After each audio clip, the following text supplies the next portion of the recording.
le cours s'appelle Développement immobilier. Le cours parle de tout ce qui touche à la promotion immobilière, au développement immobilier, du moins à l'action de construire une nouvelle production immobilière.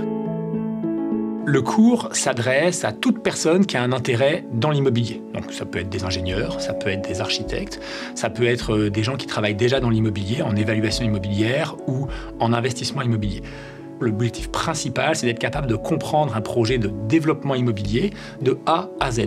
Donc moi, j'ai structuré mon cours comme le verrait un promoteur quand il arrive devant un terrain, et à chaque fois qu'il y a une nouvelle information, il met à jour ses états financiers. La complexité que j'avais, c'était de réussir à garder les étudiants intéressés sur l'ensemble des séances, surtout que j'ai des cohortes qui sont assez hétérogènes. Ils ont tous une expérience de vie et une approche de l'immobilier un peu différente. Donc moi, la première chose que j'ai regardée, c'est d'avoir un accompagnement. Et j'ai fait ça principalement en utilisant de la diversification. Donc je diversifie les méthodes d'apprentissage et les façons dont je vais leur transmettre le message. J'essaie beaucoup d'aller vers l'action, donc de mettre en action. Et pour mettre les étudiants en action, je les fais pratiquer. J'ai développé, dans le cadre du cours, une simulation qui est une simulation en fait de projet de promotion immobilière. Donc l'étudiant ou l'étudiante, ils vont être mis dans une situation où ils reçoivent un terrain et ils reçoivent une somme d'argent, donc 200 000 $. Puis à partir de ça, on leur dit, ben voilà, vous venez de prendre un cours de promotion immobilière, qu'est-ce que vous faites ? Ils vont avoir tout un cheminement, et un cheminement, ils vont devoir prendre des décisions. Évidemment, comme moi je veux que le projet soit un peu intéressant pour eux, je vais me débrouiller pour que le terrain soit contaminé. Puis après, je vais me débrouiller pour qu'il y ait un milieu humide au milieu du terrain et que ça leur empêche de construire, qu'ils aient des restrictions sur leur construction. Puis je vais me débrouiller pour qu'il y ait des incidents, par exemple une grue qui tombe ou une tempête de glace. Et à tous ces instants-là, ils vont devoir prendre des décisions que devrait prendre un promoteur.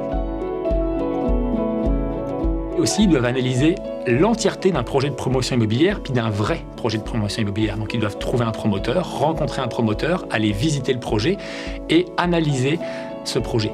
Ça permet aux étudiants de développer un contact avec les gens du milieu, avec le marché, puis de savoir ce qui se passe en réalité sur le terrain. Puis parfois, il se trouve un stage ou il se trouve une relation, et puis donc c'est assez positif pour eux. Pour créer un lien, ce que je fais, comme le cours est à distance, je leur envoie un courriel chaque semaine pour leur dire quelle est la matière de la semaine, quelles sont les choses qu'ils doivent faire, qu'est-ce qu'ils doivent lire et sur quoi ils doivent se concentrer. La stratégie, c'est d'avoir plusieurs façons de leur parler et, une fois que j'ai plusieurs façons de leur parler, plusieurs façons d'aller vers eux. Puis, en général, j'ai d'assez bons commentaires, d'assez bons retours sur le lien qu'on arrive à créer avec eux. Moi, je suis chanceux, je suis dans une faculté qui a un service technopédagogique sur place. J'ai été beaucoup accompagné par toute l'équipe sur comment, en fait, on peut mieux transmettre le message. Et donc, j'ai un cours qui évolue en continu.